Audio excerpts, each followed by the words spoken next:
This is Extra Paycheck Podcast, episode number 104.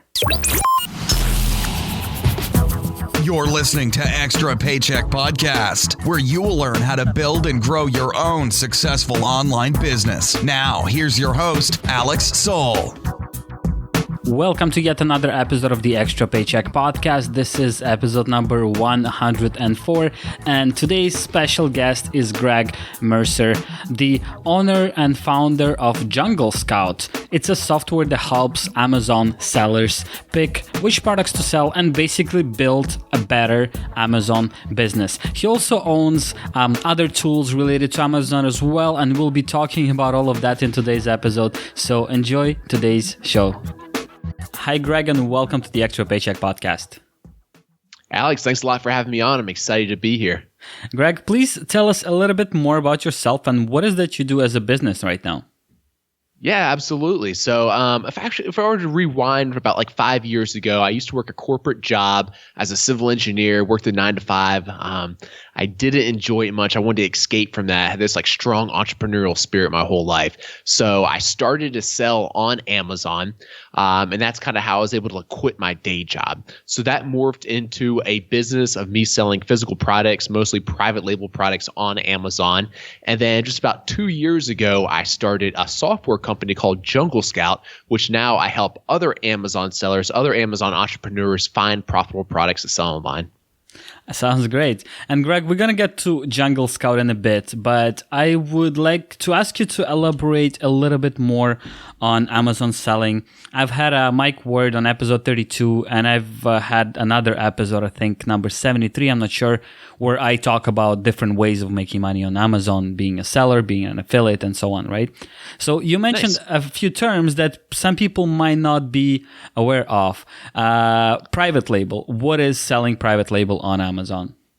Sure. So in my opinion, the best opportunity for selling on Amazon right now is the private label model. And what we're talking about here is we're talking about finding a good opportunity on Amazon, finding a factory, they're normally in China, and we put our brand or our private label or our white label on these products and sell them on Amazon. Now, the reason that this is so much like of a better opportunity than purchasing products from say like wholesalers, or some people are doing this retail arbitrage thing, is that when we have our own brand and our own product, that means we get our own listing on Amazon. So unlike a sales channel like eBay, Amazon only has like one listing per like SKU or per product. So if I'm selling the same KitchenAid mixer as what you are, it puts both sellers on the same listing, and we kind of like rotate through who the customer actually purchases from. But if you have your own brand, that means you have your own listing, and if you don't sell it to any other sellers, then you'd be the only one on that listing. So that's what makes it such like an attractive model.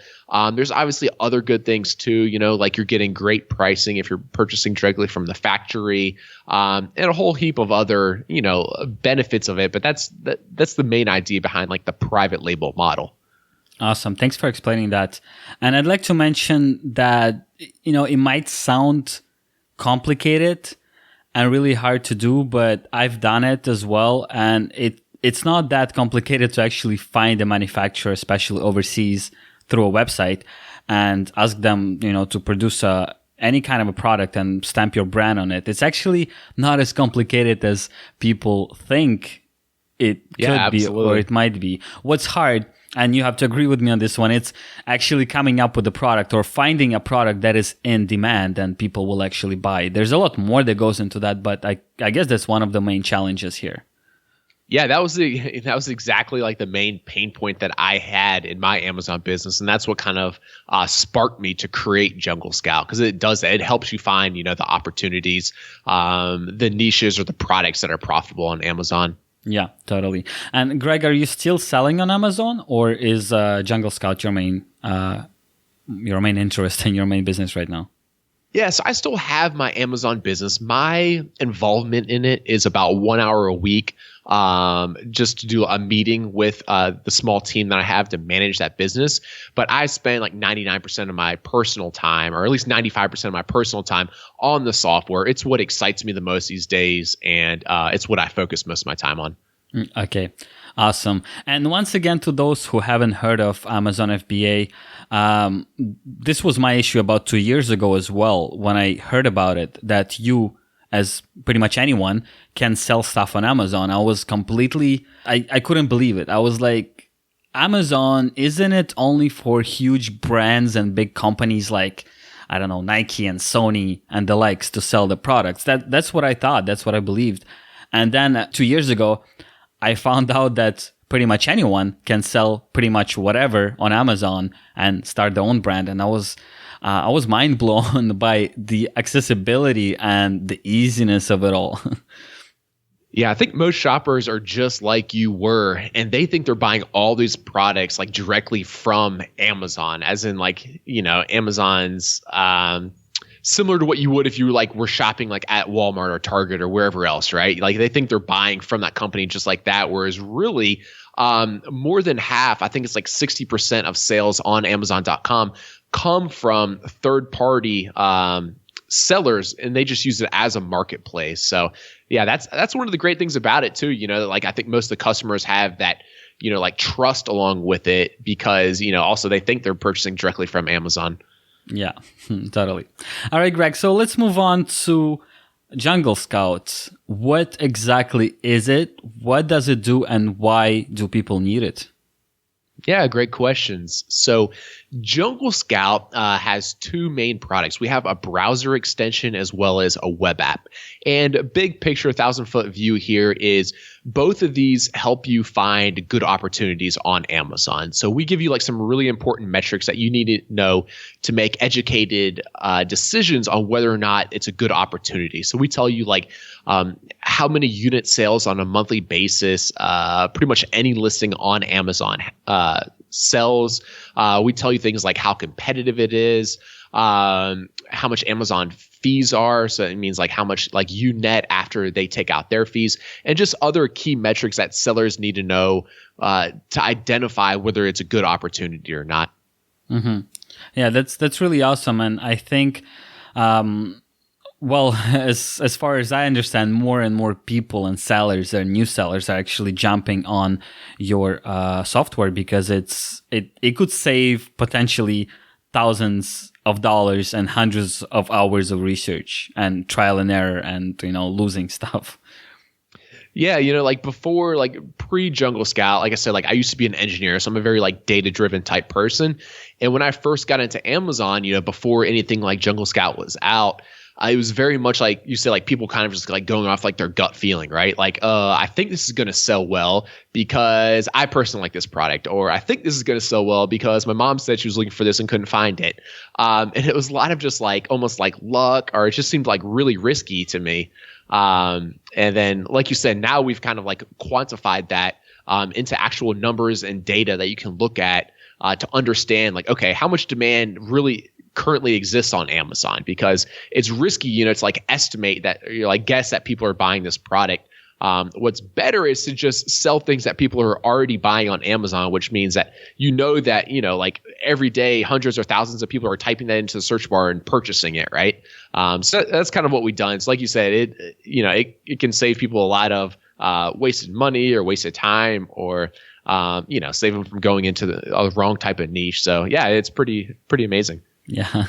And so Greg, how did you, I guess, build the initial software? Because it's something that, a lot of people might have this idea and they find this pain that they need to solve, but they don't even have a clue where to get started. Because let's admit it, most of us are not coders and programmers, and, we wouldn't know how to build a software of any kind. So how did you get started? How did you get your initial version built? Yeah, it's a really good question. So like a lot of people listening, and like you, I'm not a programmer. I'm not a software developer.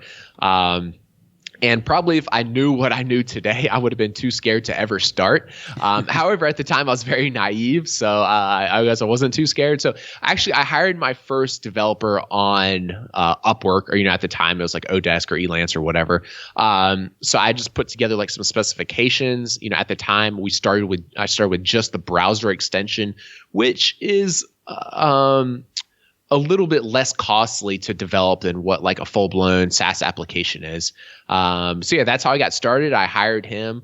At first, I was just using it for myself or for my personal business, and that's when I was like, okay, like it would be cool to expand outside of Amazon. I guess I'll give a shot, like selling this to the public, and it went pretty well. And I guess the rest is history. Awesome. And Greg, since you mentioned that it was built for yourself initially, so well, initially when you were looking for that person to code it, did you think of selling it in the future, or were you really just trying to find a solution for yourself? I was open to selling it in the future, but I also really wanted it for myself. So, I was like, worst case scenario, it turns out too bad and I can't sell it to anyone. And it's still not a loss because I can just use it myself. And like version 1 was very like buggy and kind of like junky. Like it wasn't, I would have been embarrassed to like sell it to the public, but it was good enough for me to like use it myself. And then I was like, okay, let's make this improvement and fix these things, that kind of thing. And then eventually it was good enough. It was still very like simple and basic, not many features, but it was something that worked well. It wasn't like buggy. So, I was, happy to put my face behind it and start selling it to the public. That's awesome. And some of the best software that I use for my online business, for the podcast as well, are basically pieces of software built by people for themselves. It wasn't main goal for them to become rich of the software or whatever you want to call it. They needed to solve a pain, so they had to create the software. And in most cases, just as you mentioned, they had to find someone to do it because, well, they couldn't do it themselves. And now, a few years later, I'm one of the people using the software, and I love those guys for solving that issue and now charging me for the software because it really helps in my business as well. Yeah, absolutely. I agree with you. I totally agree that I think a lot of times the best founders, the best software creators are the people who are trying to solve the pain point for themselves. I think oftentimes when developers want to create the software for a problem they're not as familiar with, a lot of times it's it just doesn't quite do a good job solving the problem, or you can kind of just sometimes I feel like just like it just looks and feels like it's created, like by developers as opposed to the person who is solving their own pain. Yeah, totally. All right, Greg. So over the past year or so, I've seen quite a few people copying your idea and making a similar software. And many of them, they failed for different reasons. Because I've seen a lot of people offering the similar kind of software, and that would just disappear quickly enough because it's not as easy as they think to run it, to market it, and a customer support is a big one. So in your opinion, what is the differentiator that you have that makes your software a lot more successful than many other people in the same space? Yeah, it's a really good question. Kind of now what the differentiator is or a big part of it is that we have like a big team behind this now, right? I think there's like 25 or 26 people that work at Jungle Scout. So it's much harder, to kind of like compete with these companies that have lots of resources behind it. Like we have a full-time data scientist, and his sole job is just to make sure that our data, is accurate and up to date, and we're always improving on it and that kind of thing. Like he has a PhD. We have 9 developers. We have a whole customer support team that, we answer tickets 7 days a week, like 20 hours a day. So, kind of like now the point that we've gotten at, it's, you're right. Like we have dozens and dozens, we might have like 50 competitors. I don't even know all of them. But like once you get to that stage, it's a little bit harder to kind of like compete with these companies, right? Because like we have this tremendous customer experience whenever they send in a support ticket. Like they send in a support ticket on Saturday at 9 p.m. and it gets answered like in 10 minutes, right? That's a pretty like superb customer experience. Yeah, and like something that's hard to kind of compete with. It's pretty hard to compete with our full-time PhD data scientist he spends all day, every day, right? Like trying to improve how we estimate sales for any product on Amazon. So I think a lot of people don't quite understand all of kind of like the work and resources and time required to make one like a really like high end product. So that's probably kind of a few of the reasons it might be a little bit harder to compete. I'd say like early stages, like we started by like, it was just me as a one-man show and like hiring this one outsourced developer. I think like early on, it was just like drive to just like always be better, always be better, always be better. I think that's kind of like what was able to like get us out in the lead. And then, like I said, now it's kind of like a little bit harder to compete with, a little bit bigger companies, but that are still, like very lean and scrappy and moving very fast and making improvements really quickly. Yeah, I agree with that. And Greg, how long ago did you actually launch the Jungle Scout? Started selling it to public? Yes, it was just over 2 years ago. It was, it would have been 25 months ago, so not too long. So two years ago. And I guess another natural question here. So you come from this corporate world. You started selling on Amazon, and it was, it was your first big venture. And then you start a software company 2 years ago. And now you have 25, 26 people working at that company. How are you managing it, and how are you able to manage this team of people? It's something you haven't done before, and especially at this growth, because I find this is a pretty big growth for a small software company, relatively small, right? Going from nothing to 25 plus employees within 2 years. It's scary, to be honest. For someone like me, if I did something similar, I don't know if I would succeed, because I would just freak out managing this many people without any prior experience. So how did you manage that? Yeah, that's a really good question. So there, of course, have been like growing pains associated with it. I think kind of like my personality type has always been like well suited for kind of like a leadership role. So I think that kind of like naturally works out well. I try to do as much learning all the time as I can. Like I'm constantly listening to podcasts and reading books and doing whatever else I can to improve, to be, like a better leader and a better manager, because, as you get bigger, that's more and more important, as opposed to day one. Like the most important kind of attribute of like an entrepreneur is just to kind of like be able to get stuff done and be scrappy and, like do whatever it takes to just make it happen type stuff. So I don't know if I have a great answer for you besides that. I'm just always constantly trying to like learn from people who are much better than me, like improve. That's about it. Yeah, that's awesome, man. Great answer.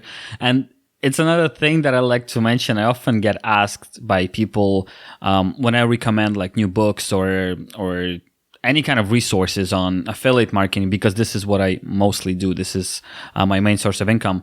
And people often ask me like, what are you still learning? What are you learning after almost 10 years of being in the industry? And my answer is always, well, if you want to become better, if you want to move forward, you have to learn, and you'll never stop learning, whatever it is that you do in life. And if you want to get better at it, you'll never stop learning. There's always something new that you could pick up. Oh yeah, absolutely. Especially like on like the online internet tech space, right? Like it moves so fast that if you don't devote like a significant amount of time every week or month or year to like learning, like what's new, what's hot, what's working, how are things changing, you'd get left behind really quickly. Yeah, totally. All right, Greg. So when you had the software ready to go, ready for release to public, how did you initially market it? Because this is something, this is another touchy subject, because you might have this greatest piece of software or greatest product or greatest service in the world, but you need to get it out there. You need to have people be interested in it. And how did you get the word around when you first launched it? Yeah, it's a really good question. So that's like the hardest part, right? Because once like you've built up a list and an audience, all that stuff, it's much easier, in my opinion, to like kind of scale from there. But to get to like that first 100 customers or so, it's definitely a little more difficult. So what I did, I was actually, so like I said, I was already an Amazon seller. I was already kind of in this space.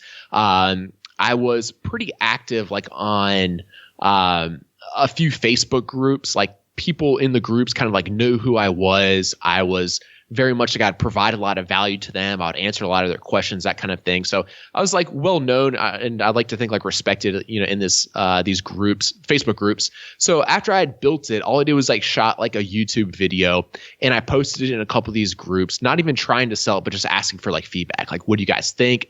What improvements would you like to see? Would you ever buy something like this? A few things like along those lines. So I got like a ton of positive feedback from it. And then from the positive feedback, I was reaching out to people one-on-one, just saying like, hey, like, I'm pretty sure I'm going to sell this to the public. Like, if you're interested, I would recommend just like put your name on this email list, and I'll let you know as soon as it goes live. So I was able to collect like a list, I think, of like 100 emails just using that method, like in the first week. And then that was like my launch list. So then I emailed like those 100 people. I think like 10 or 15 bought it right there that first day. And that was like enough validation for me that the idea was good enough to like continue to improve upon, to continue to spend my mind to kind of like market and improve on the product. So that's how I got my first 10 or 15. From there, I forget, like I think I did from there it seemed like opportunities kind of started like open up for me a little bit more. So, I think like one of the guys who bought it, he I forget, like had a community or ran a class or something, and he let me do like a demo webinar for some of the people. From there I was able to sell a few more, and it just kind of grew from there. That's really awesome, man.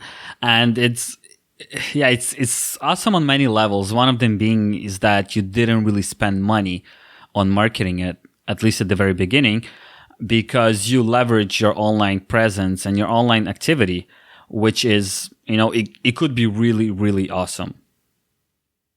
Yeah, absolutely.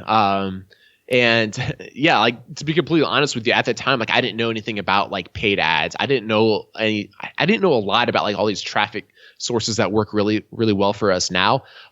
So that was just kind of like what I knew and what I was familiar with. I'd like to say it was like this master plan, but really I was just not smart enough to know about most traffic streams. So that was just something that was comfortable and known to me. Yeah, that's awesome. And to be honest, this is one of the strategies that I kind of recommend to people from time to time, promoting your product or your service on Facebook groups. But I have to spend a lot of time explaining to them, you can't just join a group and start like blasting your links. You have to be active there for, months, maybe years, as it was probably in your case. You have to be an active member who honestly helps people. Not only helps people, but also like participates in the chat. You have to ask questions. You have to create that discussion, conversation. And of course, you have to answer. You have to help others in that group. And after few months, let's say, people will start noticing and trusting you and be like, yeah, this guy is doing this and this, and like he's trusted in a way, right?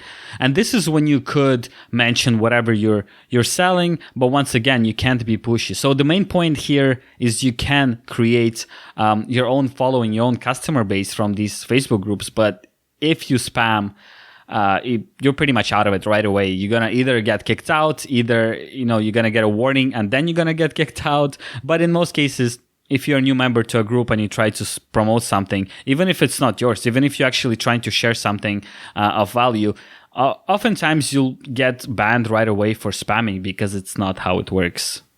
Yeah, absolutely.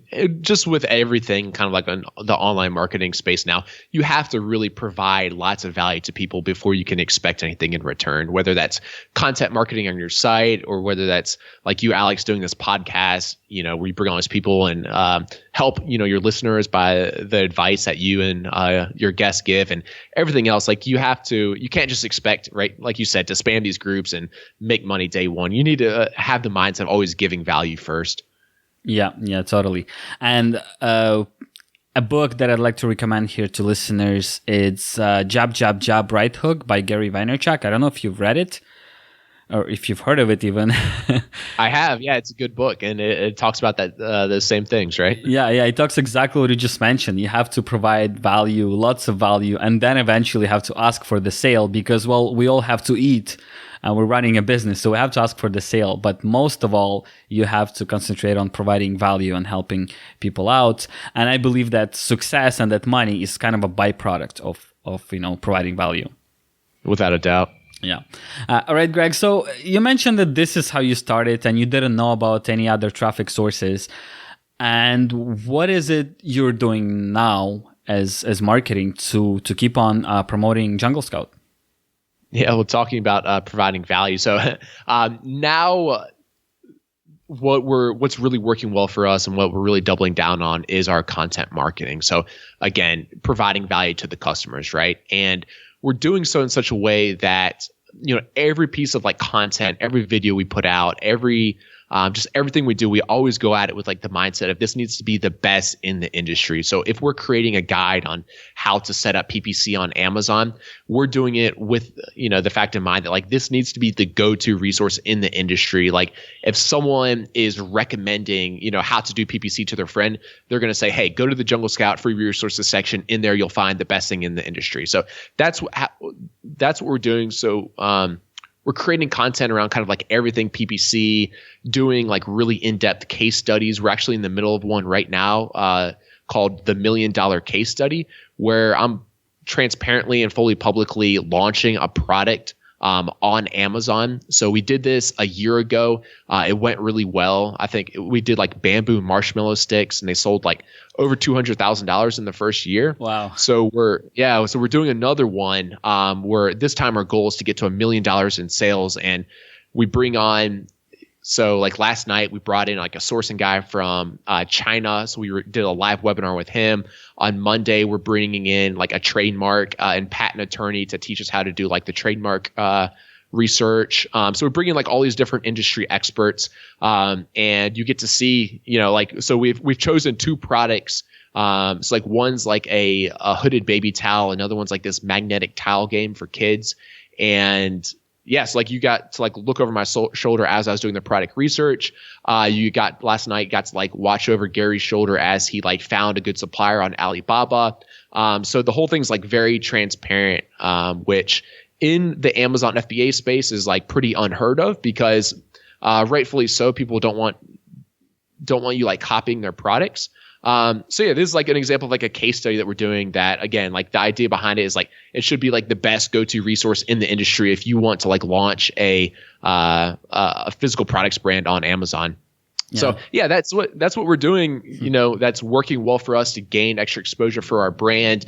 Again, like we've been talking about this whole podcast now, to provide value for our customers. And for a lot of people that probably will never result in a sale. They'll just like to all the free content. And then other people, hopefully they trust and respect us so much after looking and reading and consuming all this content that also results in a sale of one of our products.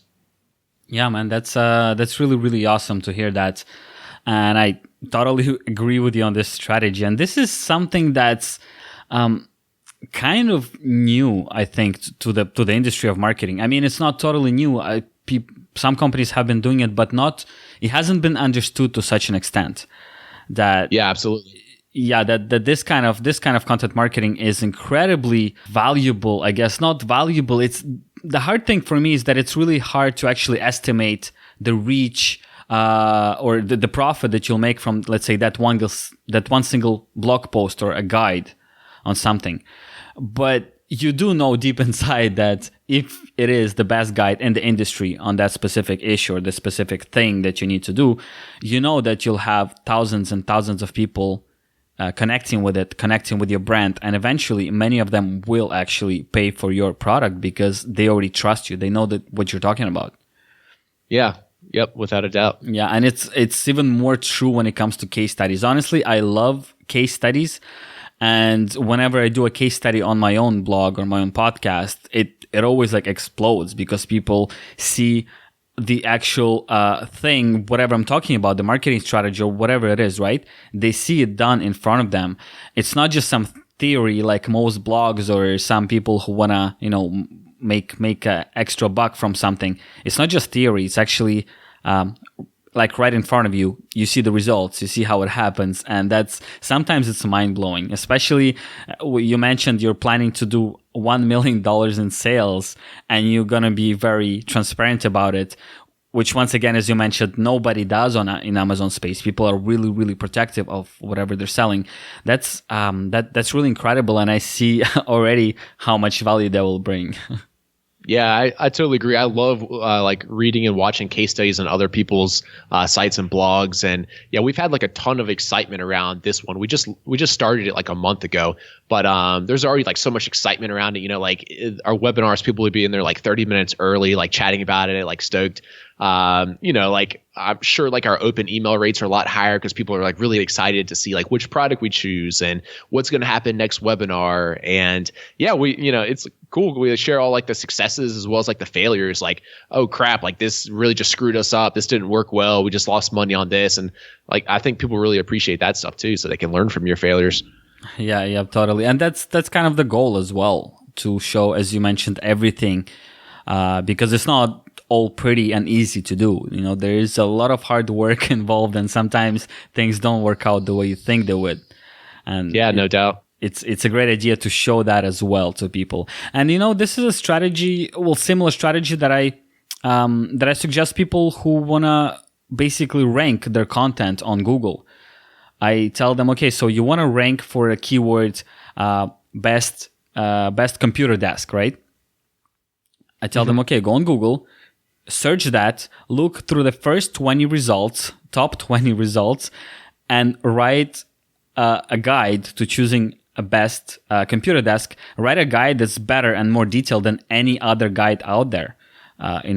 Do more original content, bring in pictures that nobody has. Don't just copy paste pictures from Amazon listings. Make your own. If you need to buy a table and take pictures of it, like figure out how to make the best guide out there, like really completely best. And then there's no guarantee you'll rank number one, but at least you'll have a chance of ranking on that front page. If you're just producing mediocre content just like everybody else, you wouldn't even get that chance. Yeah, without a doubt. And it's also the best long-term strategy, right? So of course, this used to be a lot easier, kind of like gaming, like the Google search engine ranks. It's becoming harder and harder and harder. I'm sure there's some things that like still work, so you can kind of cheat it or trick it a little bit. But the best like long-term strategy is to just legitimately, like have the best content or the best guides or like help people the most when they search on Google. And, like I said, the best long-term strategy for ranking well. Yeah, yeah, totally.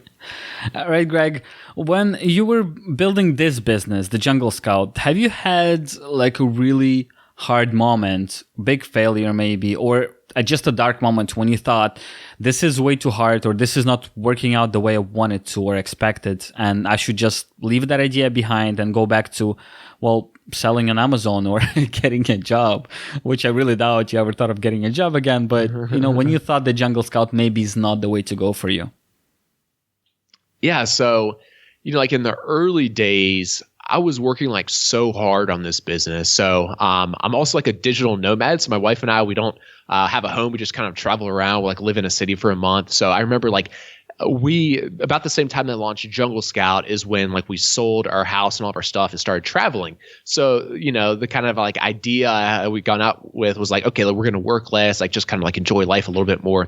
And then Jungle Scout started to take off a little bit. So, like we had this idea of kind of like, okay, we're only going to work like 20 hours a week or 30 hours a week or something. And like it turned into, me just being like up until like 2, 3, 4 a.m. in the morning, then waking up early to like start working again. So, like I sat down a few times. It's like, like how bad do I really want this? Like we're supposed to, we're in all like these beautiful destinations. We're supposed to be like having more fun and traveling around and stuff. And I'm just spending all this time working. So those were kind of like, it was kind of like tough because I was like, I remember always just being like so tired off of running off like 3 or 4 hours of sleep. But at the same time, it was like, I could really like see the fruits of my labor. So that was pretty tough. But without a doubt, like the toughest time in these like 2 years was in last October. So in addition to Jungle Scout, we also actually have 3 different tools now for Amazon sellers. So one's called Splitly, which is an A/B testing tool for Amazon sellers. One's called Fetcher, which is accounting or profit analytics for Amazon sellers. And then our other one, it used to be called Review Kick. So Review Kick at the time was a a place where Amazon sellers could go to offer discounts on their products in exchange for reviews. So pre-October, this was within Amazon's guidelines. It was written very clearly that you could offer someone like, hey, I'll give you my product for 50% off if in exchange you promise to leave me like an honest and unbiased review. So this was obviously very effective at getting reviews. People love to get stuff at a discount in exchange for like writing, like a paragraph for you. So this website was really thriving and doing well. It also had another feature to it that would or still does. It sends emails as follow-up emails to a customer after a purchase asking for a review. But at the beginning of October, Amazon overnight changed their policies. So we had built up this website. We had a few thousand paying customers. There were like 60 or 80,000 shoppers every day browsing our website through these deals. So this is a pretty big site, right? Thousands of paying customers, 60 or 80,000 shoppers on a daily basis. And without warning, Amazon changed it overnight to make what our website was doing against their terms of service. So this was just like probably the hardest time. Long story short, within like a week, we were able to relaunch the website as jumpsend.com. We put our whole team of developers working to change some of the features to make them now it's totally Amazon compliant within their terms of service. But it took like a week or like 10 days to do all the rebranding, redesigns, all the software development to change this. So everyone had to work like really hard during this time. It was very stressful. As you can imagine, like a lot of customers were like what's going on. Some people like wanted refunds for the past like 6 months, like kind of all this like crazy stuff, right? Yeah. So that was definitely like a very like stressful or like kind of like dark moment. So looking back, it's no big deal. Like, the site's been relaunched, like I said, as jumpsend.com. You can still offer deals, which is a great way to sell additional products on Amazon, but no longer do you get reviews. And then it still does the whole email automation follow-up sequence, which is cool. But yeah, that was a very stressful time for me and the whole team. Yeah, that's really crazy, man. And it's this is one of the risks that we have to take when we're relying on this one platform, right? Oh yeah, without a doubt. Yeah, it's the same thing for people just being Amazon affiliates. And now what happened is that Amazon they just reduced affiliate commissions on most products, at least on Amazon.com. And a lot of people are freaking out. It's like, oh my God, they cut my earnings by this much. And yeah, it's tough. It first of all, it comes with that. It's a big platform and they pretty much choose whatever they want to do and you have no control. So when you're launching your business with them, you kind of have to, agree with that in advance and know that they could change the rules at any time and you'll just have to, play by those new rules and like do, for example, what you had to do, have your whole team work on that website and try to figure out and fix it up as soon as possible because Amazon just decided to change some rules, Yeah. I when it happened, I was kind of thinking like, man, like what were we thinking? Like kind of totally relying on one platform and all this stuff. But once I got to actually think about it some more, a lot of businesses are very reliant on certain things. So, like obviously Jungle Scout and our suite of tools, we're very reliant on Amazon, what they do. But we're not like the only ones being like in the tech space or like build, kind of like hitching our trailer to this wagon or whatever the saying is. Like I was thinking like back when I used to be an engineer, like we were very reliant on like this specific set of government regulations. Like it created us a lot of work because like it was this very like tedious task for companies. And then again, kind of like overnight, the regulations changed. So like it dried up all that business. Or like another example, we were out at this restaurant like a few months ago and it was like right at the end of like this public, this pedestrian like walkway. And they had just found out that they were like tearing down the pedestrian walkway there to rebuild it at another spot. So like their like foot traffic now like was going to decrease by, I don't know, they don't know, but like maybe 80% or whatever, So I think it's really just part of being like an entrepreneur and a business owner that like we're taking advantage of certain opportunities, and we're probably reliant on certain conditions or, a market or whatever else. And yeah, that's just kind of how life goes as an entrepreneur. Yeah, totally. And, in many cases, we don't really have a choice as to work with just one company or kind of trust them because,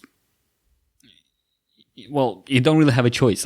You need that for your business, and that's how it works. For instance, for podcasts as well, there's a lot of talk which hosting should you choose for your podcast because it's, there's RSS feeds involved and a whole bunch of other things.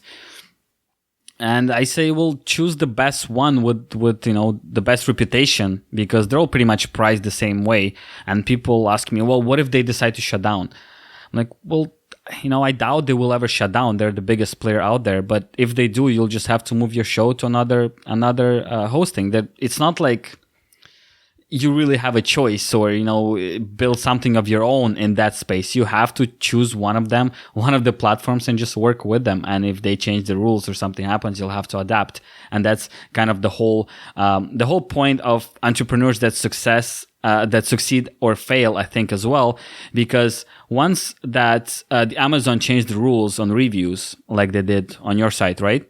I'm sure a lot of competitors' websites that offered similar services, they simply shut down because it was way too hard and complicated in their minds to adapt to new rules. And they just thought, it's getting way too hard. I'm just going to close that and move on to something else, which gives you an edge because you're willing to adapt and to, build something new.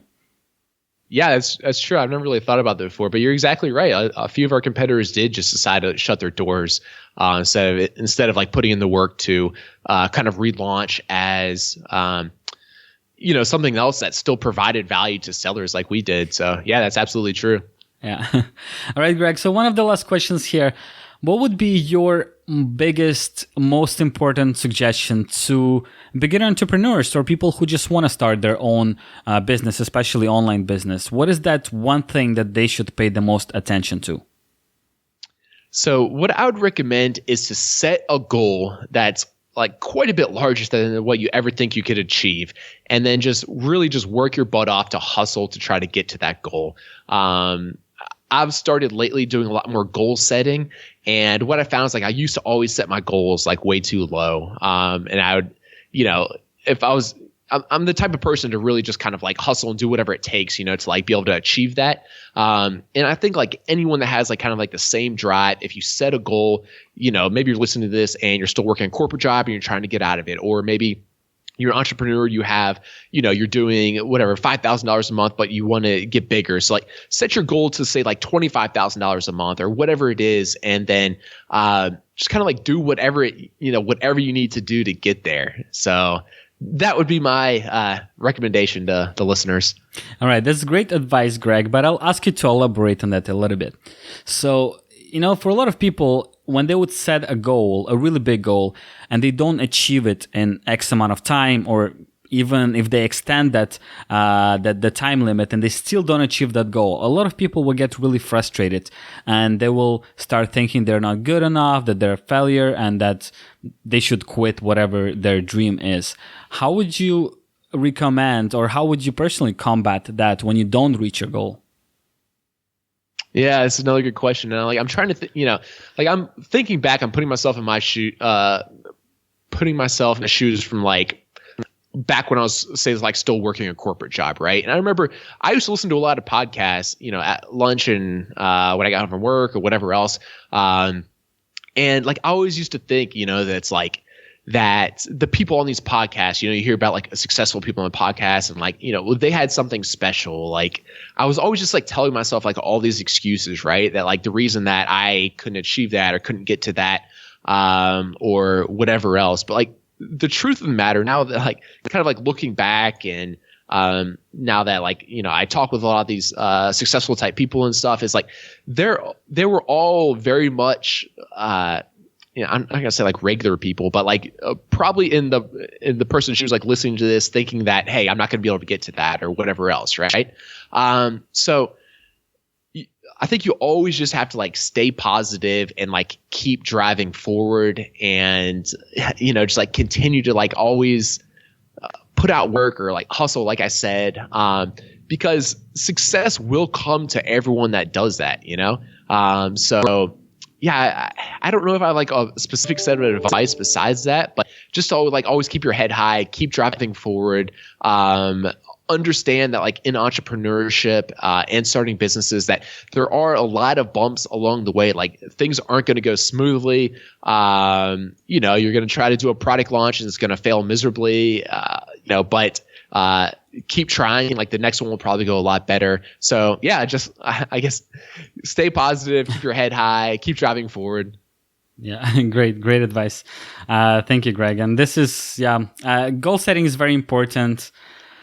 And I think one of the main reasons is because if you don't set any kind of a goal, right, you don't even know what you're working towards. You can't kind of sit and look back and see if you have had any progress or not, because if you don't know where you're going and what you want, you can't possibly know if you have achieved it or if you're on your way to achieving it.